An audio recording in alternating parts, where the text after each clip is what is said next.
Perhatikan komentar Jibril alaihissalam. Ketika Nabi akan naik ke mimbarnya, mimbar Nabi itu ada 3 gundakan. Step 1, 2, 3. Begitu naik, kata Jibril alaihissalam, ini ada di Al-Mustadrak, karya Al-Imam Al-Hakim Naisaburi. Kata Jibril alaihissalam, Raghima anfu rajulin, au bu'dan. Celaka seseorang, dan akan jauh dari rahmat Allah, liman adraka ramadhana falam yughfar lahu. Yang sudah disampaikan ke Ramadan, tapi tak mampu mengonversi Ramadan itu sebagai rahmat untuk meningkatkan ketakwaan dirinya. Sehingga tak mampu diampuni oleh Allah Subhanahu wa Ta'ala. Dikasih sehari Anda nggak tobat, ada kedua. Hari kedua Anda nggak tobat, ada ketiga. Tapi 30 hari dikasih nggak tobat-tobat, berapa lama lagi waktu yang dibutuhkan oleh Anda untuk mendapatkan rahmat Allah Subhanahu wa Ta'ala?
Ya ayyuhalladzina amanu kutiba alaikumus syam kama kutiba alal ladzina min qablikum la'allakum.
Ya ayyuhalladzina amanu kutiba alaikumus syam kama kutiba alal ladzina min qablikum la'allakum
kadang-kadang tugas, apalagi di EP kan, tugas misalnya, keluar, eksplorasi. Di setiap tempat kan punya aturannya sendiri ya. Datang ke Amerika, mata uangnya sudah beda, currency-nya sudah lain. Bekalnya sudah berbeda. Nah sekarang, kalau kita meninggalkan dunia, bekalnya apa? Sedangkan yang kita kumpulkan di dunia itu nggak akan dibawa, ke barzah aja nggak dibawa. Ya, ada di antara kita yang dikubur bawa handphonenya. Kalau saya kangen nanti miss call aja, kan nggak bisa kan? Ya pakaian aja kan ganti kan? Ganti loh. Teman-teman masih pakai seragam tuh, ya kan? Seragamnya saat ke alam kubur kan beda kan? Ya kan? Nggak ada kantongnya loh Pak. Boleh dicek nanti tuh, ya? Kainnya cuma 2, perempuan tambah 1, kerudungan, ya kan? Maka yang belum berkerudung dipikir-pikir dulu ya, supaya malaikat nggak aneh nanti nanya, kamu masuk kubur kok pakai kerudung? Di dunianya enggak ya? Ini untuk latihan saja ya, pertanyaan. Balikin. Jadi masuk ke alam kubur saja, kita sudah meninggalkan semua yang kita kumpulkan di sini. Karena hukum mengatakan setiap berpindah tempat, itu pasti bekalnya tidak akan sama. Pasti berbeda.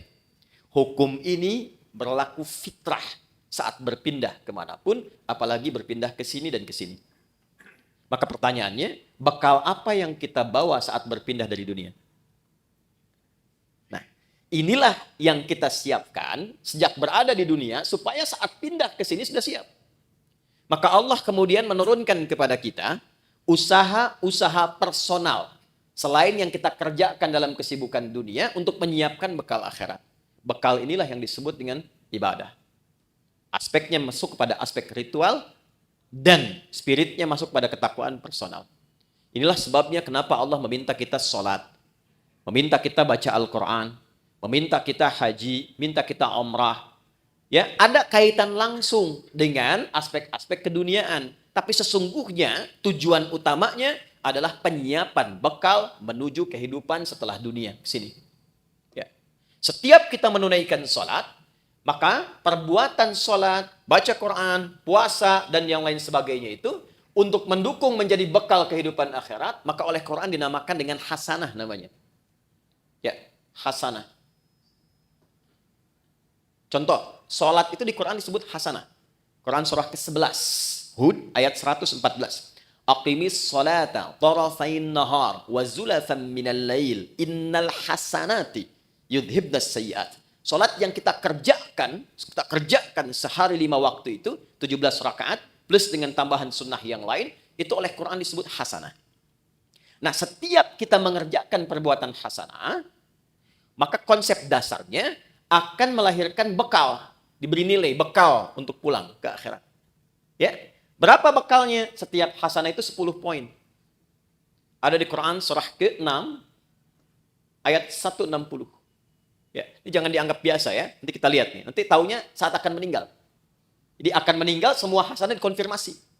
Makanya ada orang yang ketika akan meninggal kan senyum, tenang, panggilannya panggilan ketenangan, hasil ibadah. Contoh, dalam sholat kan kita tadi ada tumak ninah ya. Ya. Sholat, rukuk tumak ninah, sujud tumak ninah. Itu tumak ninah itu kalau terus dikerjakan, memberikan sifat kepada jiwa. Sifatnya disebut mutmainnah. Nanti jiwa mutmainnah ini akan dipanggil saat akan meninggal. Dikonfirmasi dengan pahala hasanahnya. Makanya ketika dipanggil Quran surah 89 ayat 27 sampai dengan 30. Ya ayyatuhan nafsul mutmainnah. Irji'i ila rabbiki radiyatan mardiyah. Kenapa ada yang tenang, senyum? Karena ditampakkan. Ya. Dulu ada seorang kakek itu yang sangat soleh, ahli masjid. Hari Kamis itu, ya, beliau selalu merawat masjid.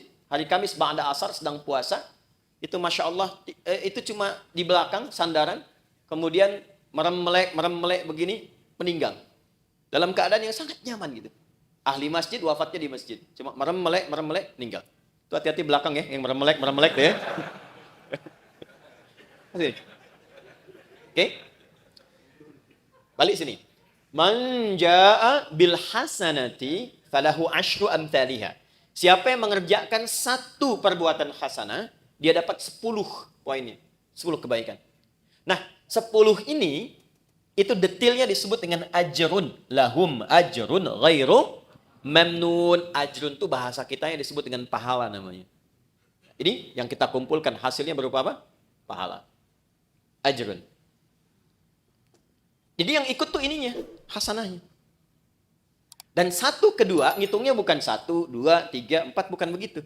Cara menghitungnya contoh di hadis Muslim, Anda baru masuk ke sini nih, tempat ibadah, mau sholat misalnya, itu baru datang sudah mendapatkan 25. Jarak 1 ke 2-nya 500 tahun. 2 ke 3-nya 500 tahun. Demikian seterusnya. Baca Quran setiap hurufnya itu 10 kebaikan. Ya.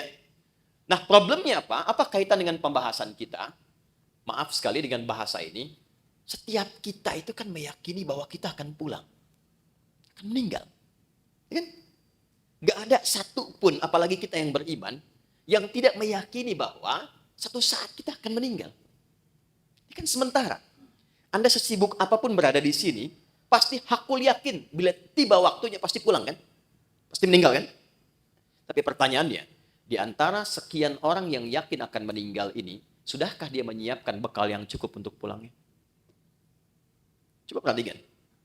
Untuk yang sementara saja, yang kita tinggali saat ini, betapa luar biasa seriusnya.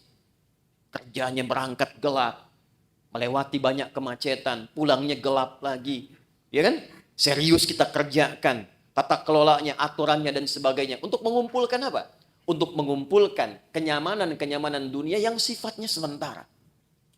Bila tiba waktunya, rumah yang sudah dikumpulkan jadi mewah itu, kendaraan yang luar biasa, pakaian yang bagus-bagus. Pada akhirnya ketika pulang, kan nggak bisa dibawa ke sini pun. Mau pindahan rumah cuma 2x1. Sementara yang ada sekarang sudah dikumpulkan begitu besar. Karena memang bekalnya berbeda. Jadi konsep Quran itu, ingat, konsepnya itu sangat luar biasa. Hei, kamu mesti sukses dunia, akhirat pun bahagia juga.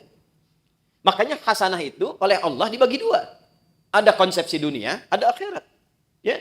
Quran surah kedua Al-Baqarah ayat 201. Wa minhum may yaqulu rabbana atina fid dunya hasanah wa fil akhirati hasanah. Jadi keseimbangan dalam Islam itu Allah nggak menginginkan kejar akhirat, dunia lupakan, tidak. Karena mencari akhirat itu tempatnya di dunia.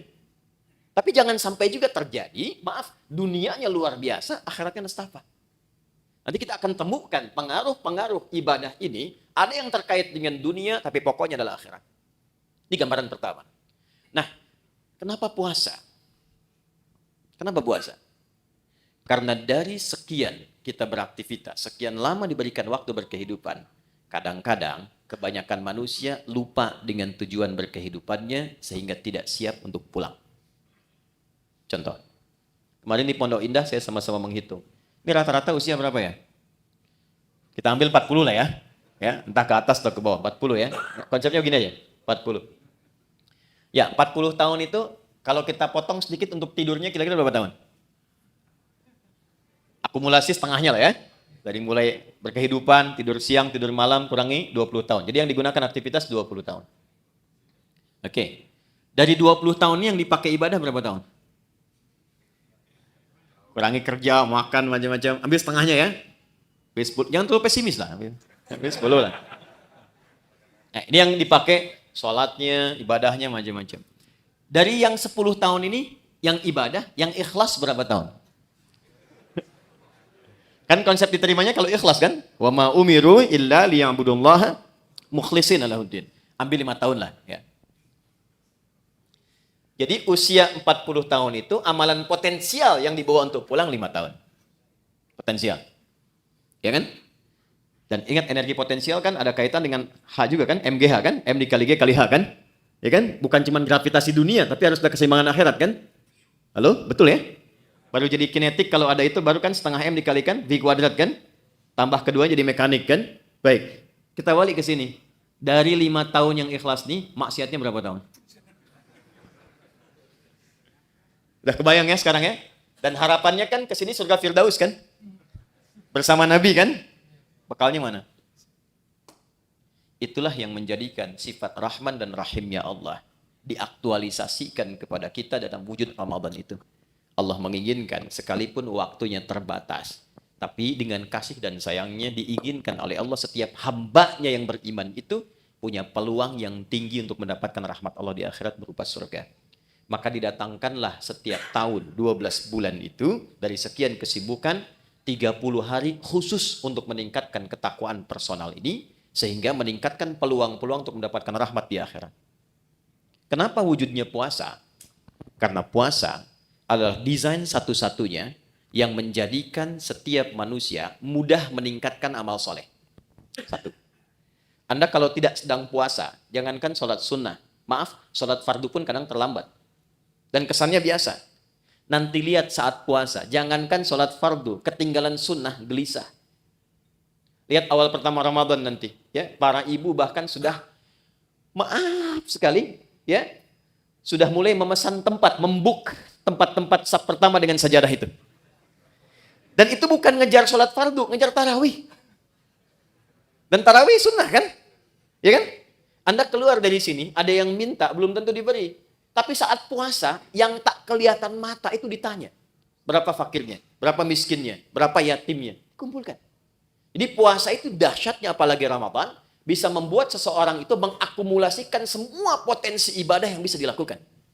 Orang yang nggak pernah ke masjid, itu Ramadan bisa saf pertama. Tapi saya tidak katakan setiap yang saf pertama nggak pernah ke masjid ya. Tapi bisa datang itu. Itu luar biasa. Ya, Quran yang nggak pernah jarang ngaji itu bisa tadarus. Itulah dahsyatnya Ramadan. Satu.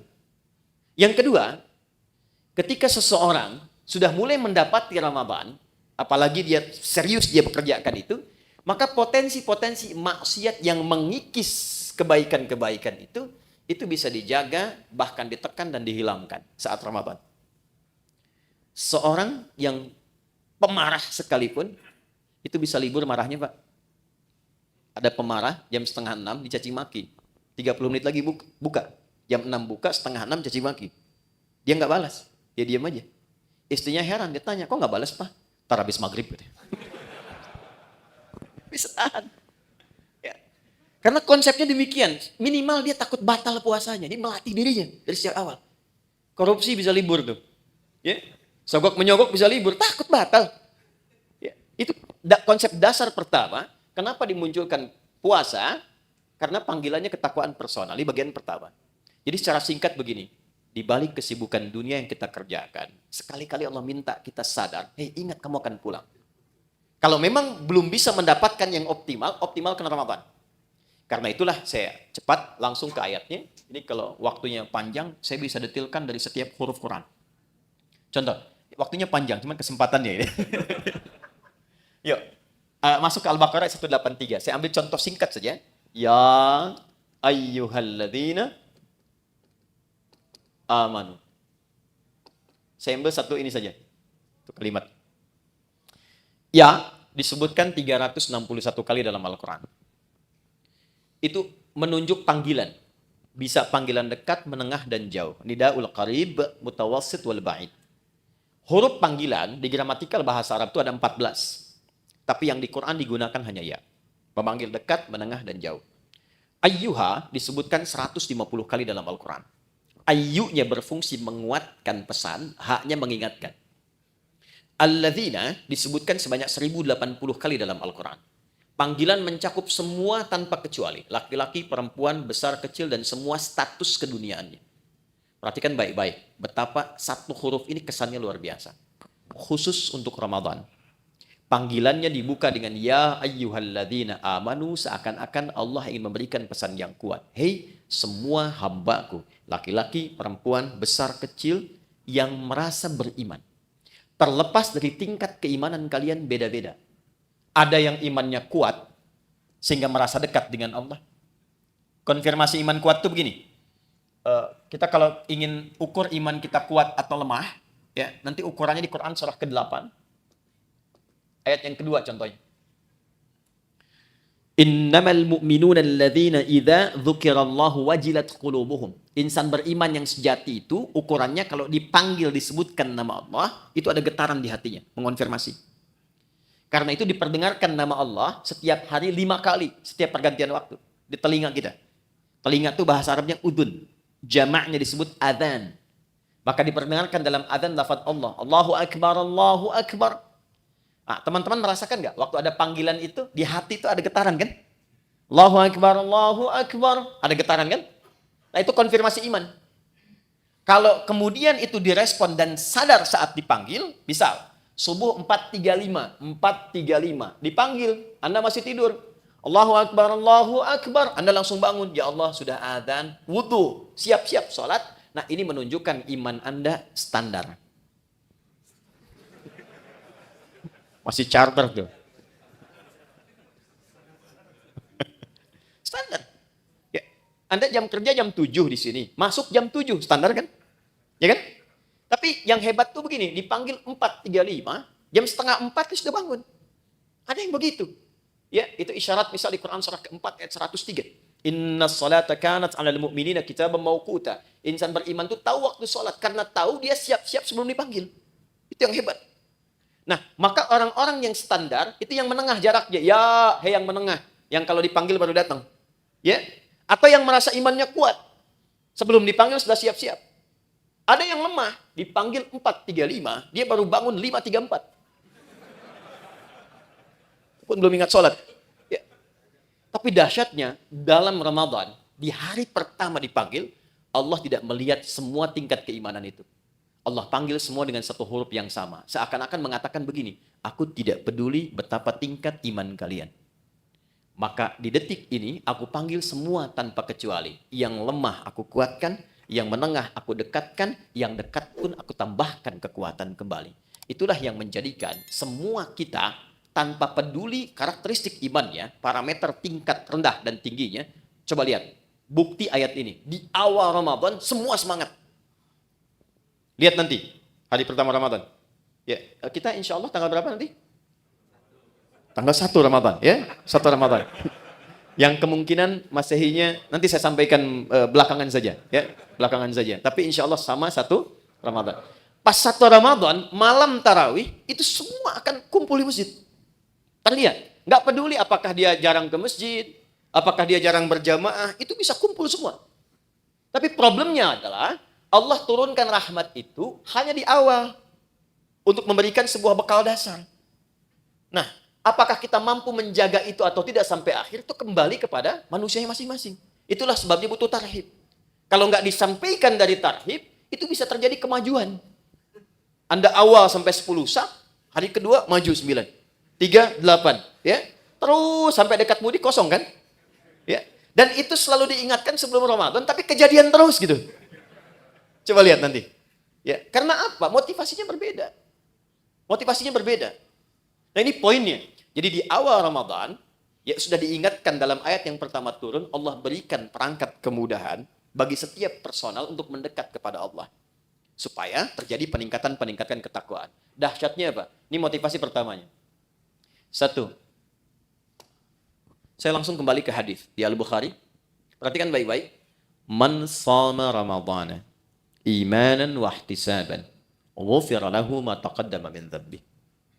Masuk malamnya, hadis yang sama, beda diksinya. Man qama Ramadhana imanan wa ihtisaban ghufira lahu ma taqaddama min dhanbi. Karena pertama kali masuk Ramadan kita ibadah malam, salat, disebut dengan qiyam, pekerjaannya disebut dengan qama. Perhatikan anugerah besarnya saat Ramadan. Dari alladzina dipersonifikasi jadi man. Kalau man itu sudah ke personalnya. Kalau alladzina masih umum. Siapapun dari yang banyak ini, malamnya memulai dengan menyiapkan diri untuk menunaikan tarawih. Man qama Ramadhana, khusus Ramadan, bukan yang lain. Imanan karena panggilan imannya merespon seruan Allah. Di Allah panggil, ya ayyuhalladzina amanu, Anda datang dengan iman itu. Jadi bukan karena orang lain tarawih Anda ikut. Bukan karena imamnya bagus saya ke situ gitu. Bukan. Karena kesadaran bahwa selama ini saya sibuk, jarang nyari akhirat. Selama ini orang sudah menghafal Quran, saya baca aja belum punya waktu. Selama ini orang tahajud, saya masih kejar kerja lagi. Dapat meninggal, bekal belum siap. Maka ketika diberikan Ramadan, saya sadar ini peluang saya. Maka dia datang dengan imannya. Begitu datang dengan imannya, dia mengoreksi dirinya. Dia sadar, ya Allah, selama ini saya sibuk, Engkau berikan aku kesempatan sekarang untuk mendekat kepadamu. Lalu dia bacakan kalimat yang Nabi ajarkan kepada Sayyidah Aisyah, Ummul Mukminin. Allahumma innaka afuwwun karim. Tuhibbul afwa fa'fu anni.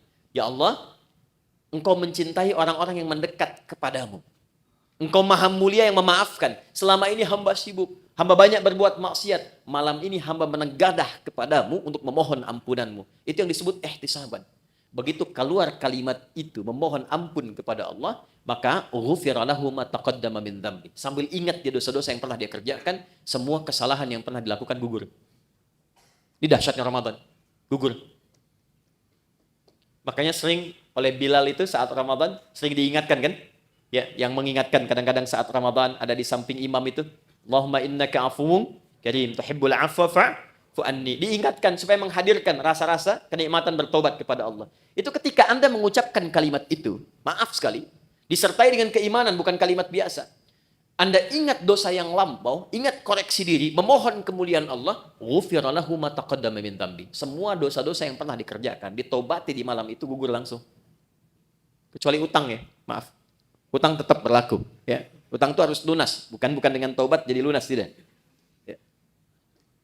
Apa faedahnya? Begitu selesai, dosa diampuni, Anda bangkit misalnya, baru takbir, kemudian meninggal, itu Masya Allah. Meninggal di malam itu dengan taubat gugur semua, dapat satu amalan, sudah faqad waqa ajruhu 'ala Allah. Dosanya hilang, amalannya tumbuh. Jadi peluang mendapatkan rahmat Allah di akhirat ke surga ini menjadi lebih besar. Hisabnya ringan. Itu nggak ditemukan di waktu-waktu lain kecuali Ramadan. Kalau bersamaan itu dengan malam Al-Qadar, bersamaan, maka sholat yang pertama ditunaikan itu langsung pahalanya lebih dari 1000 bulan. Bukan sama dengan 1000 bulan, ingat. Ayatnya mengatakan Lailatul Qadri khairum min, khair min itu lebih dari, bukan sama. 1000 bulan itu kurang lebih 83 tahun lah kalau dikonversi. Lebih dari itu lebih banyak. Jadi kalau ada misalnya Anda ngaji tuh selepas tarawih, cuman baca satu ayat misalnya, Nun, pas malam Al-Qadar, itu nilai nunnya lebih daripada 83 tahun. Ada yang seharian bisa baca Nun, Nun, Nun, Nun. Ya, dan ingat di hadis Muslim, konsepsi pahala itu kan menutup dosa. Ya, pahala tutupin dosa, pahala tutupin dosa. Ini sholat nih ya, misal selesai sholat, ada yang menggibah dan nggak tanggung imamnya misalnya, ya gitu amat ya bacaannya, si amat aja nggak begitu ya, dia keluar tuh, dibicarakan, itu di hadis Muslim, pahala sholatnya langsung ditransferkan kepada orang yang digibahkan itu.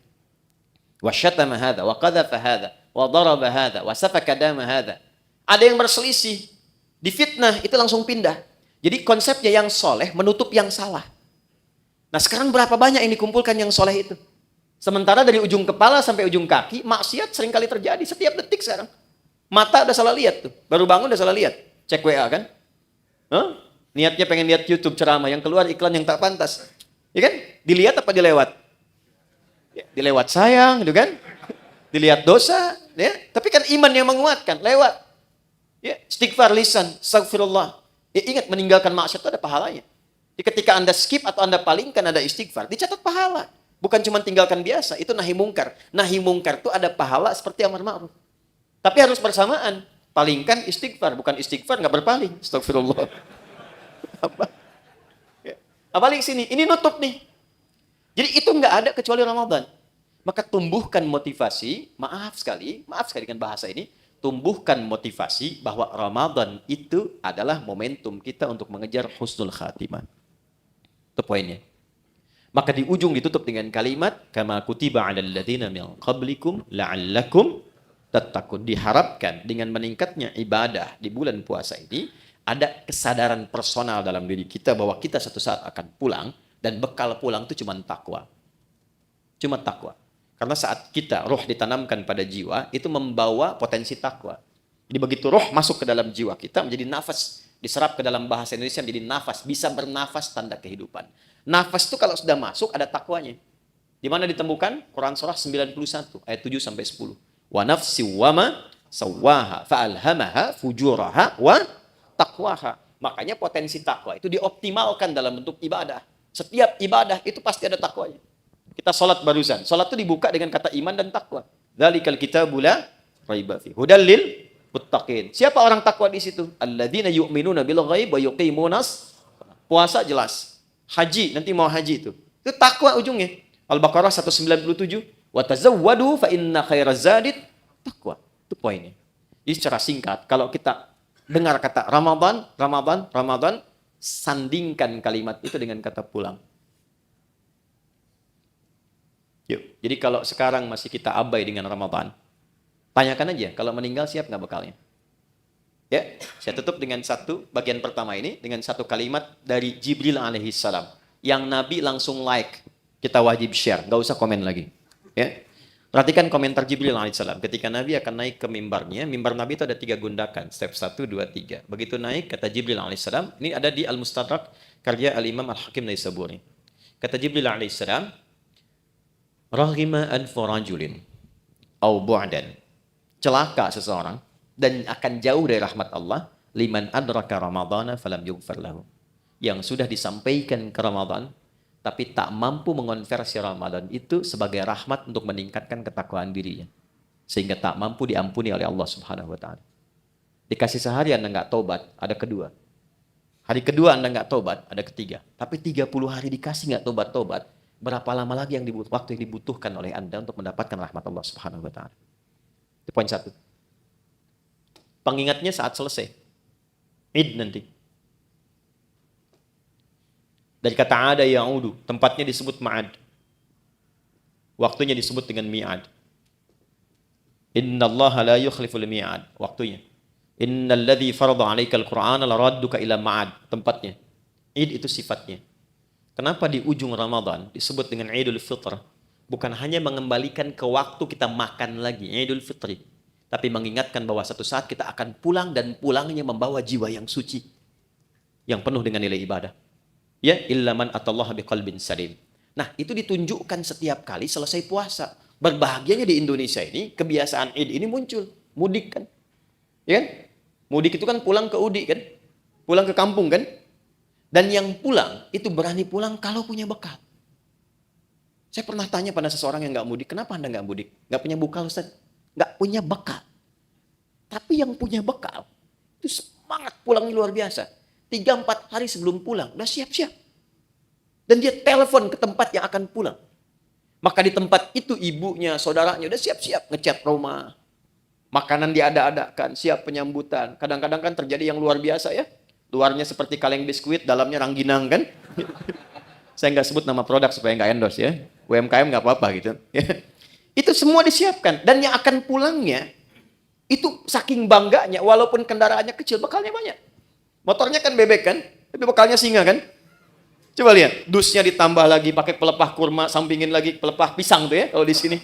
Pelepah pisang tambahin dus, tambah lagi. Dan dia tuliskan, aku pulang sayang. Kenapa? Karena siap. Di akhirat tuh begitu.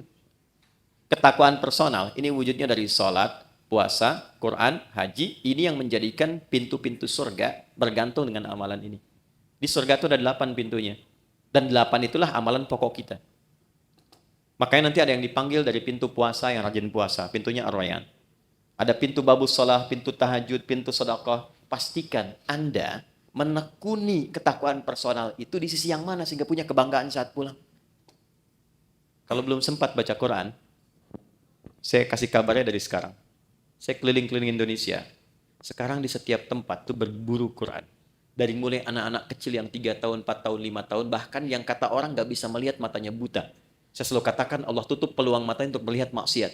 Itu mereka pun sudah mulai menghafal Quran. Dan banyak di antara mereka juga punya kesibukan. Ada yang tempat ber-AC, nyaman, tenang, enak. Dengan semua fasilitas belum mampu mendekat kepada Allah, maka bandingkan dengan orang-orang yang kerja di lapangan. Ada satu tempat, istrinya itu suka ngambil suluh, suaminya kerja serabutan. Tapi kalau orang datang ke situ, itu Masya Allah, semua yang terbaik dihidangkan. Makanan, ikan, dan sebagainya. Dan istri akan mengatakan, Alhamdulillah, Abi itu kalau pulang, Allah kasih uang banyak sekali. Berapa sebulan? Ya kalau nggak 500, 700 ribu. Tapi tahu kan Anda?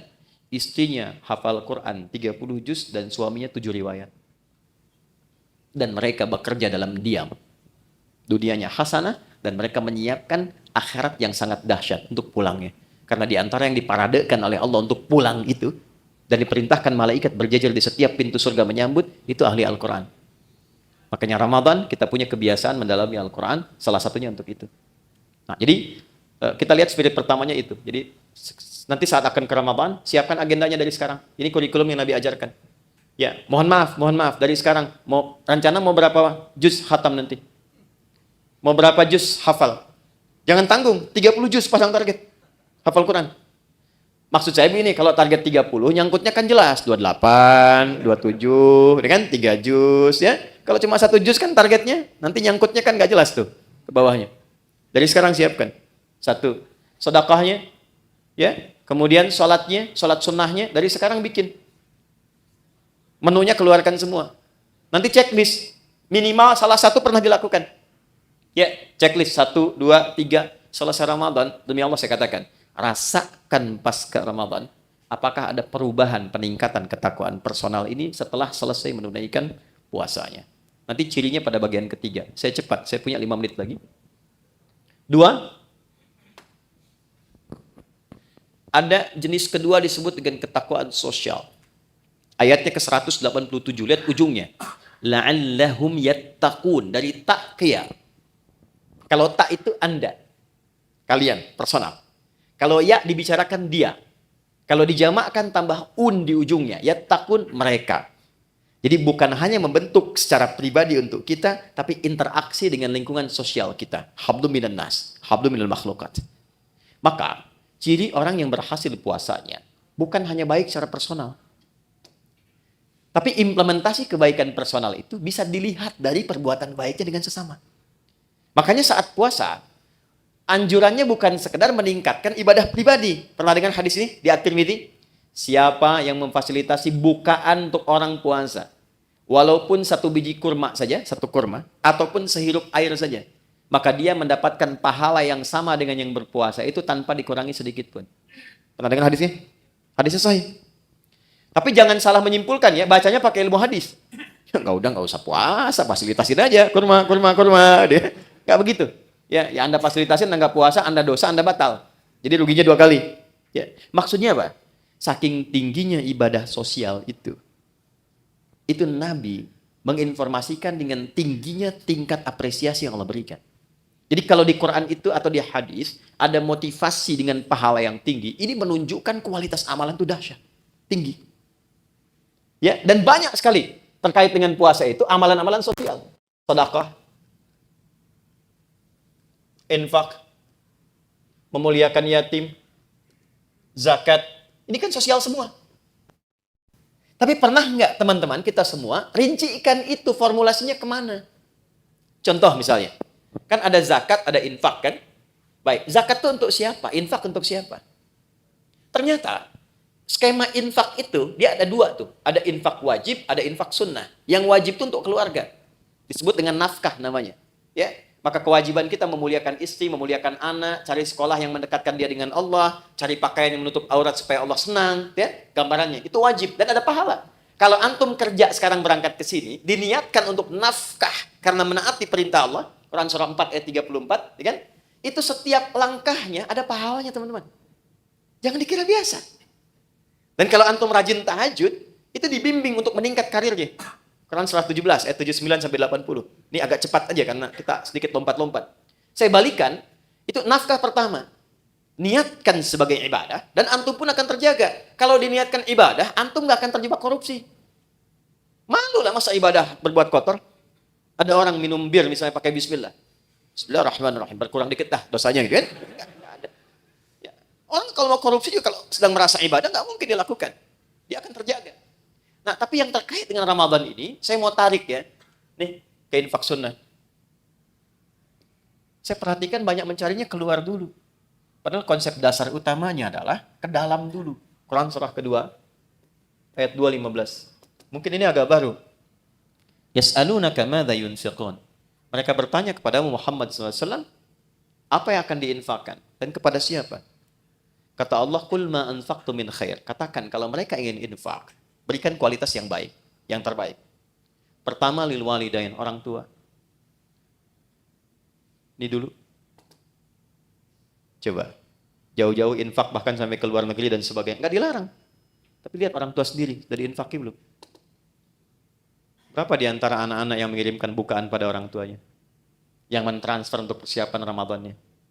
Itu disindir keras oleh Al-Quran di Quran surah 46 ayat ke-15. Bahkan kata Quran, kalaupun Anda sudah sukses dan menikmati kesuksesan itu, mungkin, maaf ya, ini isyarat Qurannya.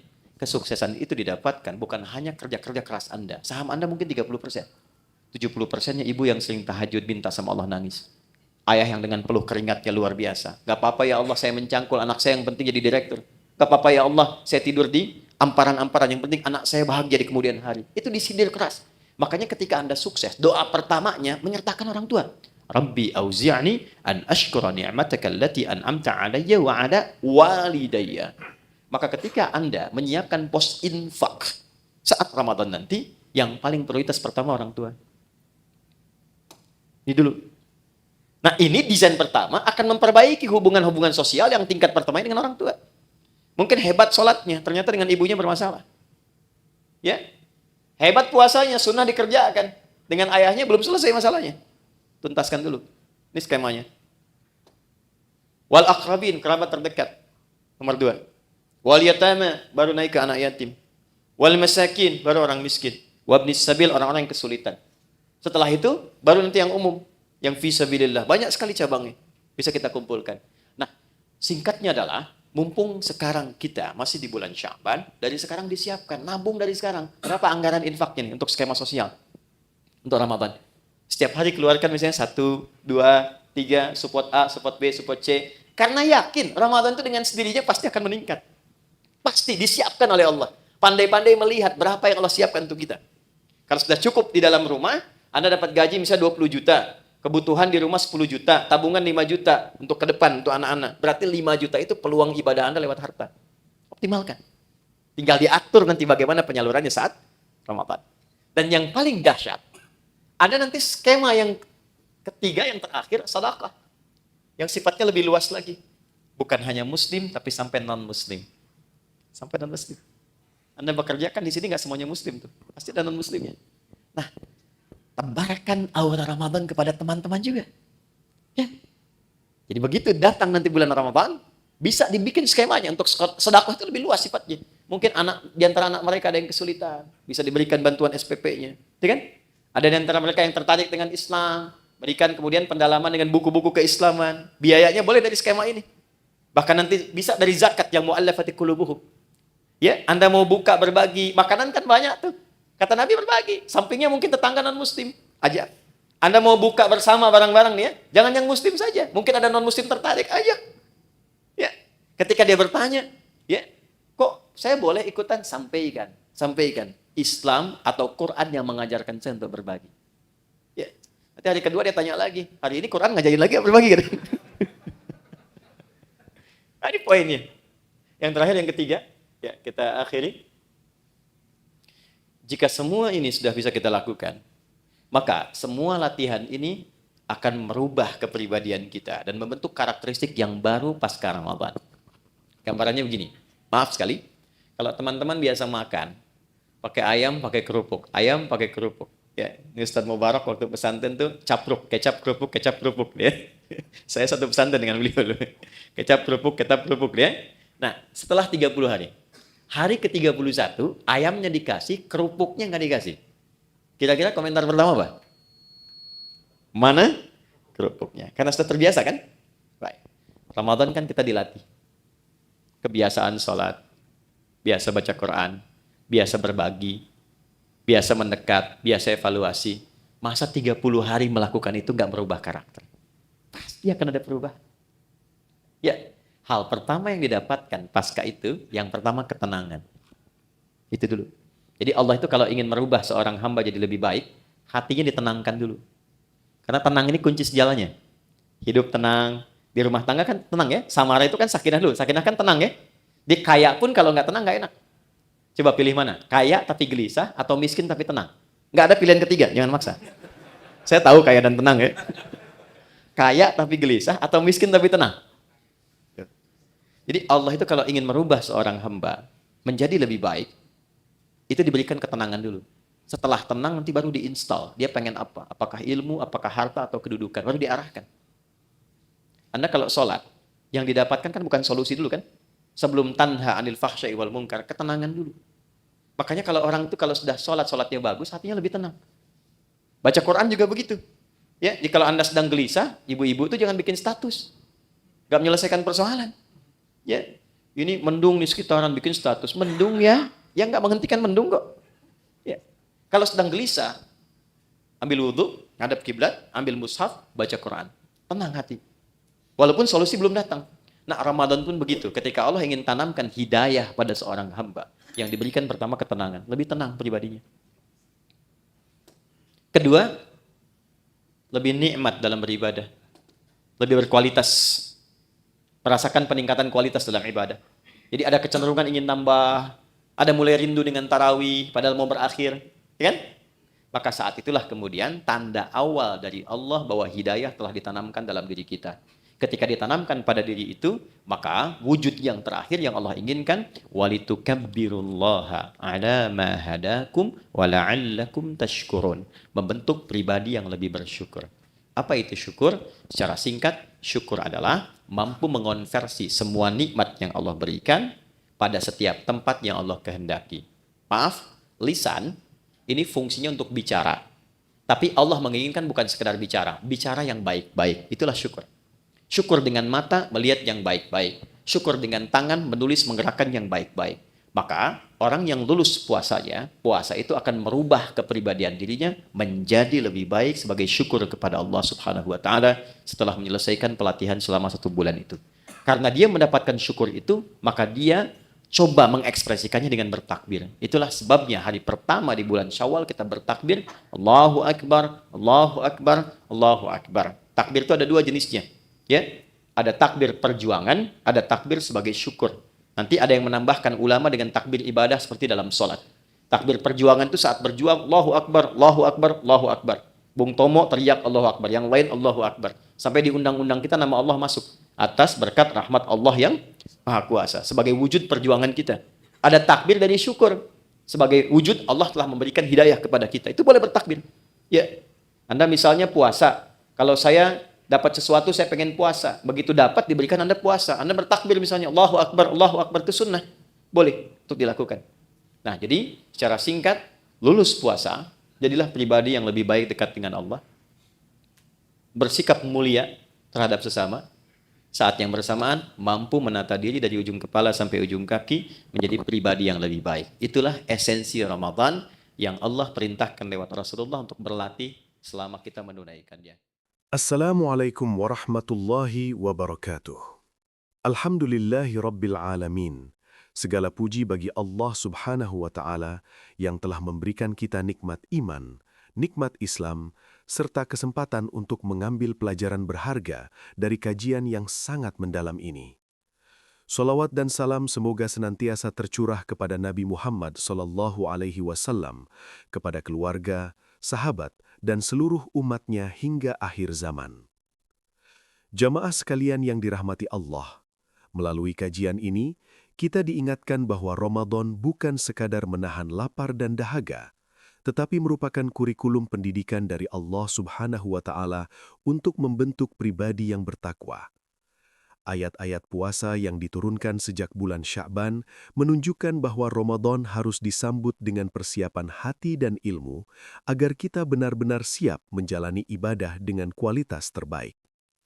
Kita belajar bahwa tujuan utama Ramadan ada 3. Pertama, meningkatkan ketakwaan personal, yaitu memperbaiki hubungan kita dengan Allah melalui ibadah seperti sholat, puasa, membaca Al-Quran, dan taubat yang sungguh-sungguh sebagai bekal untuk kehidupan setelah dunia. Kedua, meningkatkan ketakwaan sosial, yaitu menghadirkan kebaikan kepada sesama melalui sedekah, membantu keluarga, memuliakan orang tua, memperhatikan anak yatim dan fakir miskin, serta menebarkan rahmat kepada lingkungan sekitar. Ketiga, menumbuhkan rasa syukur, yakni menggunakan seluruh nikmat yang Allah berikan, lisan, mata, tenaga, dan harta, untuk kebaikan yang diridhoi olehnya. Kajian ini juga mengingatkan bahwa dunia hanyalah persinggahan dan setiap kita pasti akan pulang kepada Allah. Bekal yang akan kita bawa bukanlah harta atau jabatan, melainkan amal soleh dan ketakwaan. Ramadan hadir sebagai kesempatan besar setiap tahun untuk memperbaiki kekurangan, menghapus dosa, dan memperbanyak pahala. Bahkan 1 malam seperti Lailatul Qadar, nilainya lebih baik dari 1000 bulan. Kita diajak untuk tidak hanya semangat di awal Ramadan, tetapi menjaga konsistensi hingga akhir, serta menyiapkan program ibadah sejak sekarang. Menetapkan target membaca Al-Quran, memperbanyak sedekah, memperbaiki akhlak, dan memperkuat hubungan dengan Allah serta sesama manusia. Jika Ramadan dijalani dengan benar, maka setelahnya hati akan lebih tenang, ibadah terasa lebih nikmat, dan karakter kita berubah menjadi lebih baik. Jamaah sekalian yang dirahmati Allah, semoga apa yang kita dengarkan menjadi pengingat untuk memanfaatkan setiap kesempatan beribadah dan mempersiapkan diri untuk kembali kepada Allah Subhanahu wa Ta'ala dalam keadaan terbaik. Sebelum kami akhiri, kami mengajak jamaah sekalian untuk turut mendoakan Ustaz Adi Hidayat agar senantiasa diberikan kesehatan, keberkahan umur, kekuatan dalam berdakwah, dan terus menjadi sebab tersebarnya ilmu yang bermanfaat bagi umat. Silahkan tuliskan doa terbaik antum semua di kolom komentar sebagai bentuk dukungan dan cinta kepada para ulama.